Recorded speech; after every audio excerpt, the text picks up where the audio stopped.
started. Thank you so much for coming. Happy Mole Day, everybody. Oh, here comes some more. Good. Sit where it's live. Thank you.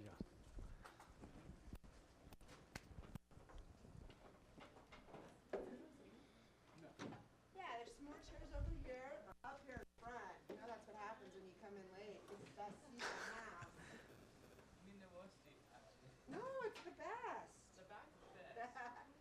All right, so for those of you who don't know me, my name is Stacy. I'm one of the math instructors here on campus. Is frequently we hear students say, I'm never going to use this. Oh, yes, you will. So today, Dr. Goff is here to talk about how math is used in chemistry, but more importantly, how much fun chemistry can be, right? In math, we have a national holiday called Pi Day. Woo! What is Pi Day, people? March 14th. Yeah, which is March 14th. Yeah. So in chemistry, they have something equivalent. So that's what we're going to learn about today. Okay. So thank you for coming, and I'm going to turn it over to Dr. Goff. All right. Thanks. Okay, so we're going to do a little ritual here that we do on Mold Day. I don't really do this on Mold Day. Okay.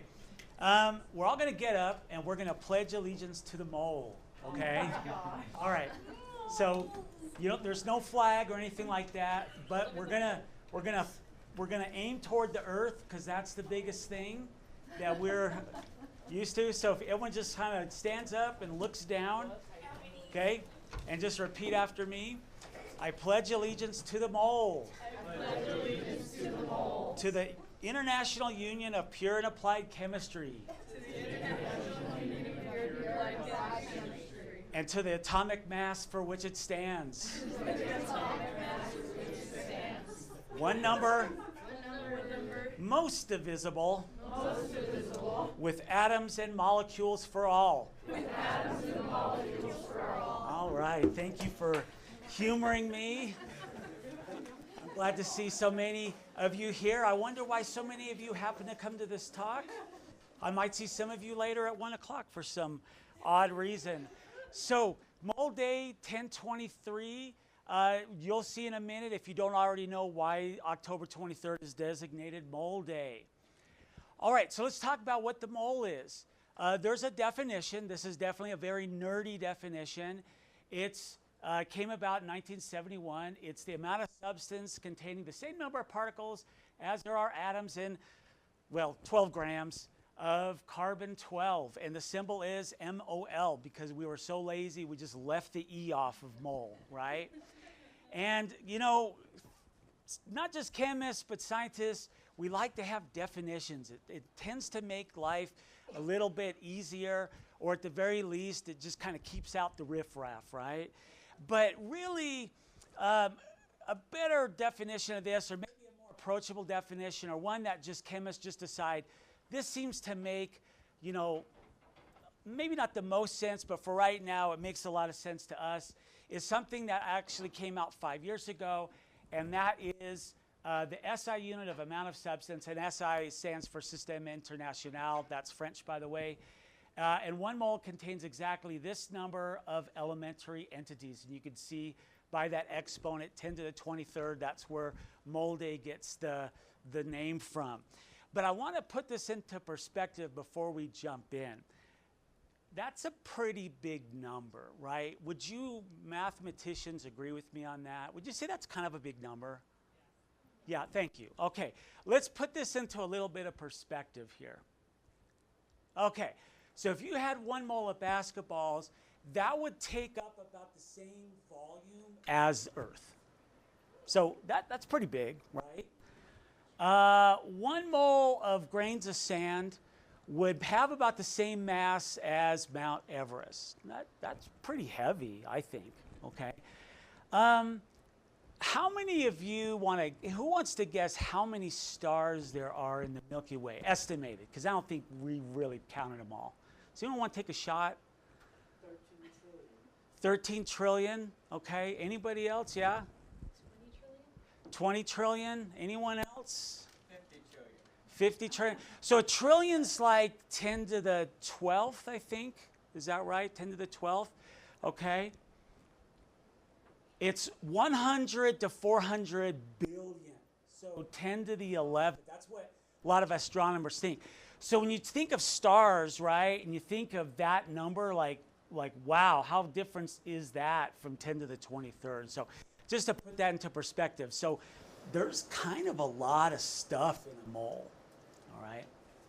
All right, so this is just some comparative volumes. If you had 1 mole of a substance, you can see helium.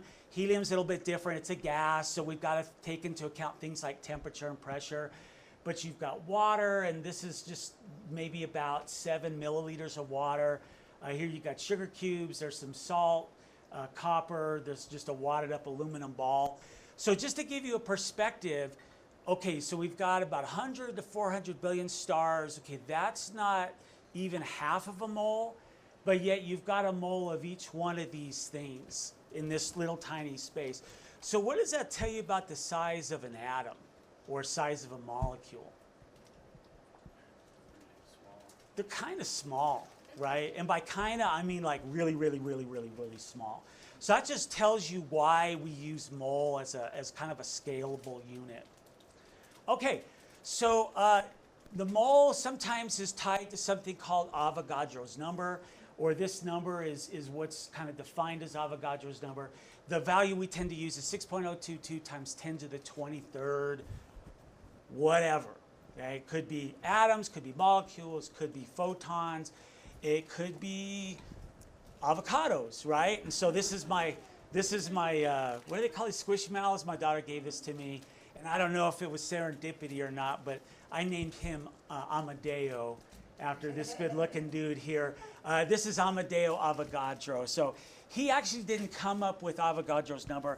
Like most scientists, things get named after you well long after you're dead, and you can't really enjoy it or anything like that, appreciate it. But the mole is just a number. If you think of a dozen, right? If I say dozen, you think 12, okay? I'm thinking 12 donuts. But then there's a gross, there's a ream, there's a couple, right? So if you throw that out, oh, it's just a specific number. So don't be intimidated by the mole. It's just a number, right? Okay. Now, what do we use the mole for in chemistry? Well, it's a unit that we use to compare values. It's a comparative thing. And it's a lot easier to compare something on the mole scale than it is on the atomic scale, where you've got, I'm not even going to certain like how you would name that in English, 10 to the 23rd, like billion, quadrillion, I don't know. I think President Bush said it the best. He said, how many are in a Brazilian? I don't know, he said something like that. Okay, so it's a quantity value, but there are 2 important factors.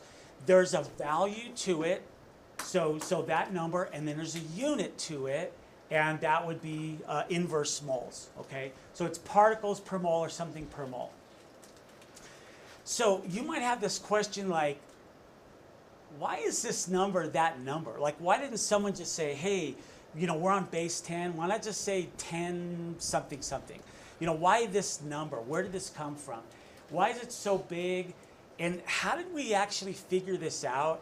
And gotta be honest, this is not something I learned at any point in my college education, high school education. I had to do kind of a bit of digging, and I think this was actually good for me to do, so I appreciate the opportunity to talk. So I've got like kind of this little thing here. This is, if you're going to take a nap, do it right here. This is the most boring part of the presentation, I'll be honest. I'll try to make it interesting. But so we've got Avogadro here, and Avogadro dealt with gases.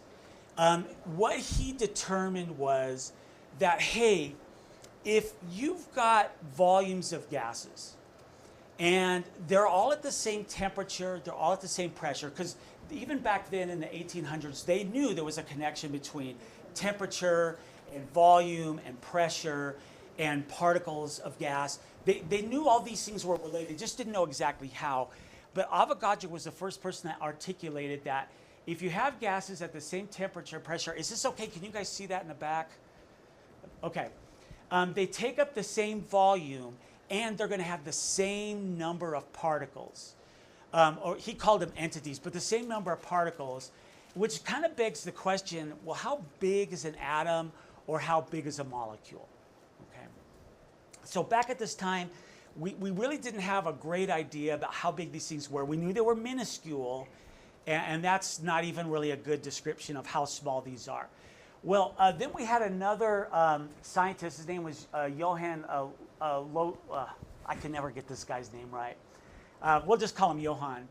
And I believe he was a clergyman, German guy. A lot of these early people involved in chemistry that we know about in Western culture a lot of them were German. And what he tried to figure out was, well, how big is a molecule of air? And back then, I don't think they really had a good understanding of the composition of air. They just thought of air as being composed of some air molecule. We know today that air is composed of lots of different substances. Mostly it's nitrogen and oxygen, right? So he studied the number of particles in 1 liter of gas, and he came up with 2.65 times 10 to the 13th cubic centimeters or milliliters, which is not correct. His value was twice as large as expected, but he kind of was getting there, getting a little closer. And it was really Max Planck. And Max Planck, if you guys have taken my class, and if you haven't, shame on you, but you'll know that he's kind of the father of quantum mechanics or quantum physics. And quantum physics is where we try to understand how light and matter are kind of integrated with each other. Like light has certain properties, matter has certain properties, and they're very, very weird. Matter's very weird when you get really, really tiny, and it's trying to, reconcile, like, how does matter act on our scale, but how does it act on this really tiny scale? So it was Max Planck and a lot of other people like Einstein came up with the ideas and the theories and tested them and proved them about different relationships. And I really like this picture because this is the same guy, right? So it's before discovering quantum physics and then afterwards, right? He looks like, well, he had fun in the lab, I guess. And so he was studying the nature of light, and he actually came up just accidentally with this relationship between numbers of particles in a certain quantity. And the value he came up with was pretty close to Avogadro's number. He's got about 6.175 times 10 to the 23rd something in what he called a gram molecule. That was the unit that he came up with. And then we got this guy who's got like just the best beard hair. I'm just so jealous of this guy. Chuck might not be as jealous as this guy as I am. His name is Jean Perrin, a French physicist. He won the Nobel Prize in 1926 for his work on determining Avogadro's number. And he's the one who's largely attributed for getting to 6.022 times 10 to the 23rd. And what he did was he studied the random movements of particles in a certain volume of stuff. And I tried to wrap my head around how you would figure this out. And maybe you could talk to Steve Shutton about this. His number was a bit off. He came up with 69 times 10 to the 22nd initially, and then he refined things down. But he was the one that actually came up with the term Avogadro's number, or at the time they call it Avogadro's constant. So we get this number, but there's this really weird issue with the unit, right? And why are units so important? Any ideas? Like, we'll be in a car and my kids will be like, hey, Dad, how long is it going to take to get there? And I'll say 10, right? Dad, come on, don't be a dork. I can't help that, right? But yeah, why are units so important? What do they do to values? Yeah, they give you context, right? Well, we're talking 10 seconds, 10 minutes, 10 hours, what's going on? So we want some kind of context, right? My daughter comes home from high school or junior high, one of my daughters, and she thought she was so funny. She comes home, she's like, Dad, our teacher said in science class we have to use units because if you don't, the numbers are naked, right? And I'm just like, yeah, I guess so, but that's sort of weird. But anyways, you need context. So one big part of this is, what should the units of this number be, this Avogadro's number? So this is where the actual mole comes from. So we had Wilhelm Ostwald, and he was the one who coined the term mole, and it likely came from the German word molecule, right? Okay. But that's how it's spelled in German, right? So they like to put all the little dots over the vowels. And what he came up with is it's the mass in grams of a quantity of a substance. So he came up with some context where it's a mass-based unit.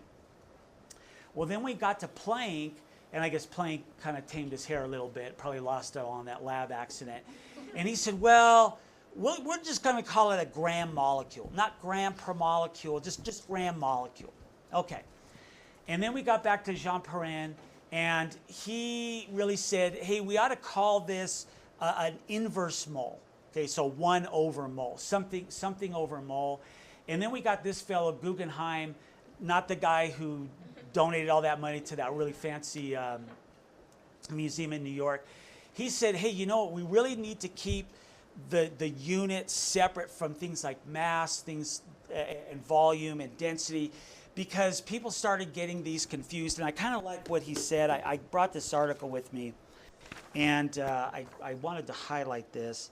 He said, it is hoped that the term atomic weight may fall into disuse so that eventually may become unnecessary to explain to every novice that atomic weight does not mean the weight of an atom. When we talk about atomic mass, so those of you who take in chemistry, we're talking about the mass of a mole of atoms or a mole of particles. We're not talking about the actual mass of an atom. So there was a bit of confusion there. So where we are today, it's just a quantity value. So if you look at all the values like mass, volume, energy, they all have a base unit. And the one base unit for substance or quantity of a substance is the mole. So in every scientific field, that is the unit that's used. It just so happens chemistry is really the only one where we really look at stuff, right? So that's really the only place where you really find it used. Unless you have a reformed biologist, and then they might use mole, okay? All right. And it was Guggenheim that came up with this idea about the number of particles and 12 grams of carbon-12. And you might ask, well, why carbon-12? You know, why not hydrogen? That's the lightest. Why not some other element that's kind of neat? It used to be oxygen, but it turns out carbon-12 is a super stable isotope, doesn't really mutate, doesn't really give off any radioactivity. And guess how many protons and neutrons and electrons there are in carbon? I'm looking at you, Chem 1020 class. There's 6 of each, okay? So there's this really kind of cool number. There's 6 and 6 and 6. Well, okay, maybe that's not that cool. But there's a number at least there. So it was just decided, hey, yeah, that would be something good. It's a very stable isotope. Very common, especially if you burn your toast in the morning, you'll get lots of carbon-12, okay? All right, so how do we find the mole today? Or how can we work with the mole today? Well, I'll tell you, you can actually get pretty dang close to calculating the volume of, or the amount in a mole in just any good or maybe even a high school class, but a good freshman college chemistry class. In fact, we do this in Chem 1020. We figure out how many particles are in a mole, and we do this just right across the quad here, okay? But there are a couple things that can be done. You can use electrolysis of copper. So here's one example. And we actually do this in Chem 1030, the second semester of Gen Chem. And you can figure out Avogadro's number from Faraday's constant. In fact, that's actually where it originally came from. Faraday's constant is the amount of charge in 1 mole of electrons. And so that number can actually get you to Avogadro's number. You can use electrolysis of water, where you use electricity and you split water into hydrogen and oxygen. And you can get the Avogadro's number from there using gas laws.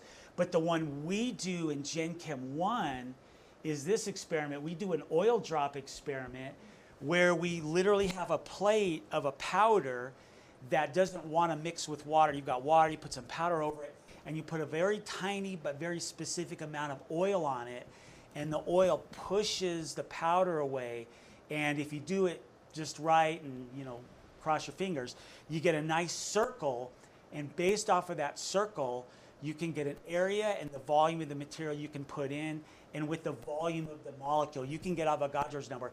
And those of you who had that class this semester, how close did you guys come to getting Avogadro's number? It was like both close and really far. When we did the percent error, it was like really large. Yeah, the percent error was like 100%, right? But how close, like magnitude-wise? I think it was pretty close, I think. Okay, but what's pretty close? It was 10. it was a factor of 10. So we had students actually get, I think there was one group got like 5 times 10 to the 23rd. So we can routinely get within a factor of 10. So that's amazing. And guess where we got all of this stuff from to do the experiment? Walmart. Yeah, we went down to Walmart and we bought a ruler, we got plates, the water came out of the tap.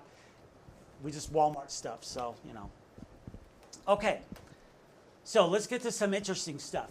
So we use something called stoichiometry, which is a fancy word for comparison. We just compare one thing to another, and what we compare are moles.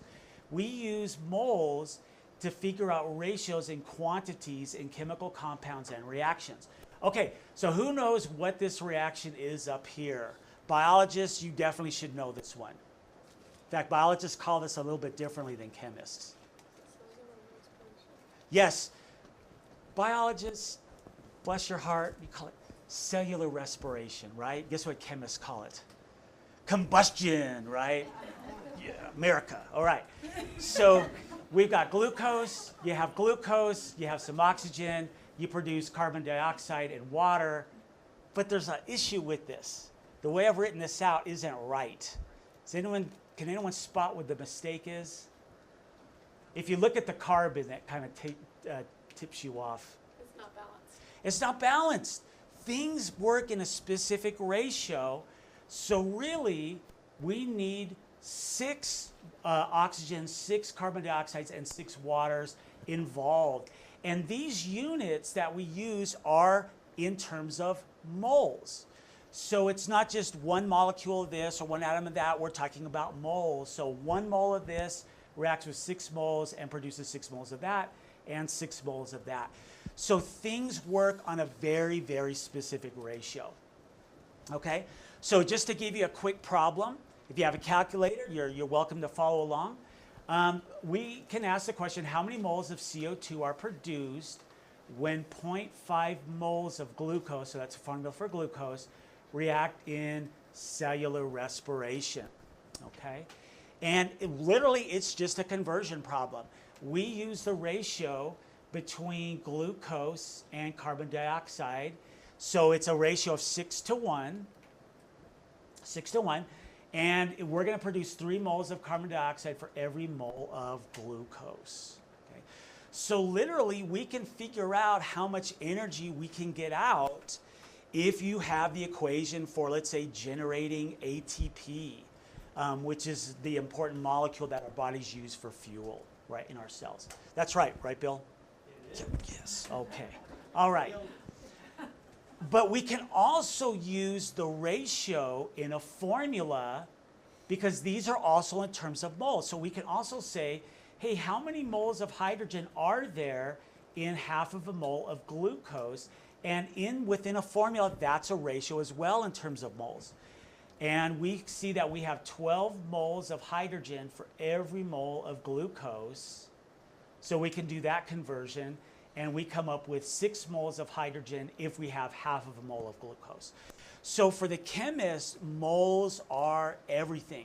We compare things all the time, but when we make a comparison, it has to be through moles. Okay, now I guess I yacked a little bit longer. Let me kind of cut to the chase. Some other ways we use moles are in Avogadro's law. So this is something Avogadro actually came up with. Okay. But let's do a demo and let's look at a ratio. You guys have ever done this? Everyone's done the volcano with the baking soda, okay, and the vinegar. So that's what I have up here. Now this is where your cards are going to come into play. We've got 4 of these, so we'll just say Do I have these in the right order? I got these backwards, sorry. So I guess we have 1, 2, 3, 4, 5. I got these sort of reversed. So this one has 0.02 moles, this one's 0.05, then we have 0.1, 0.15, and then 0.2. And these are the ratios we have. I'll switch these around real quick because that might be a little confusing. And what I want you to do is I want you to predict which one of these is going to produce the greatest amount of carbon dioxide. So I've got in the balloons some baking soda. I'm going to dump them into the vinegar in the bottles, and they all have the same amount of vinegar, but they have different amounts of baking soda. And I want everyone to predict which one is going to be the ideal ratio.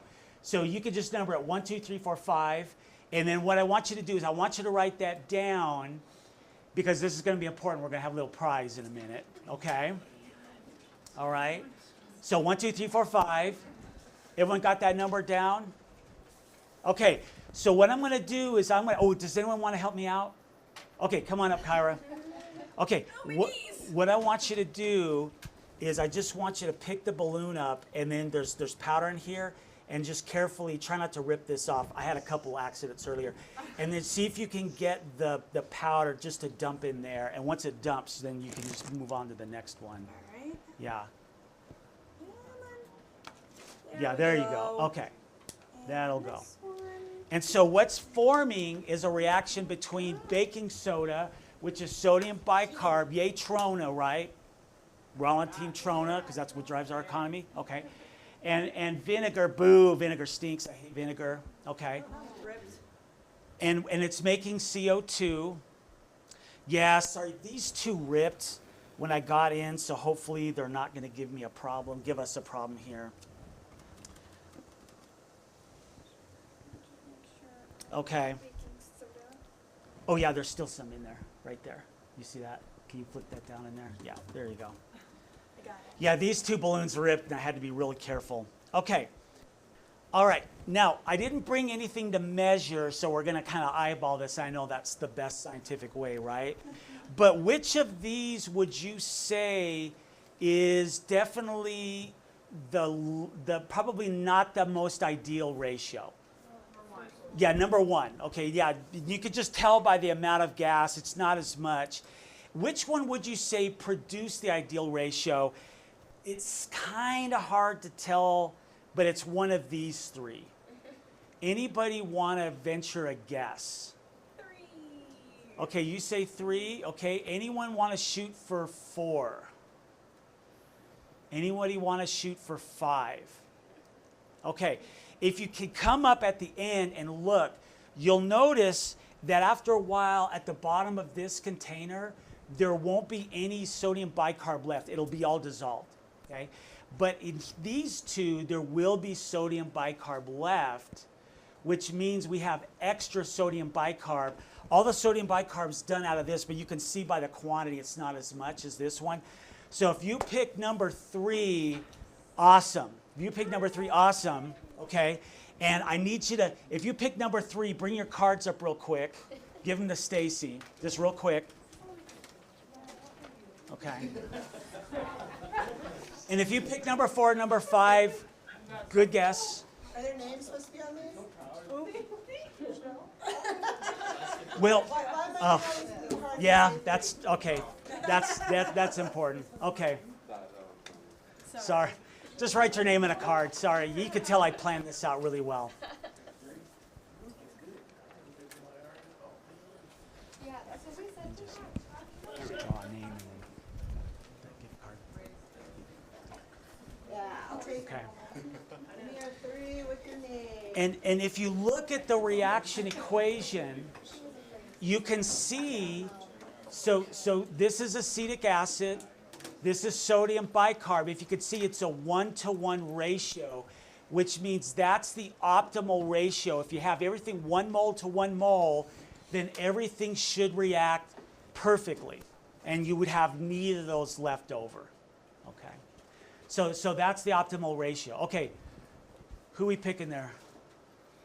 Oh, you get to pick. You get to I pick. put them in there. Here, you can put them in there. Okay, so we got a little incentive.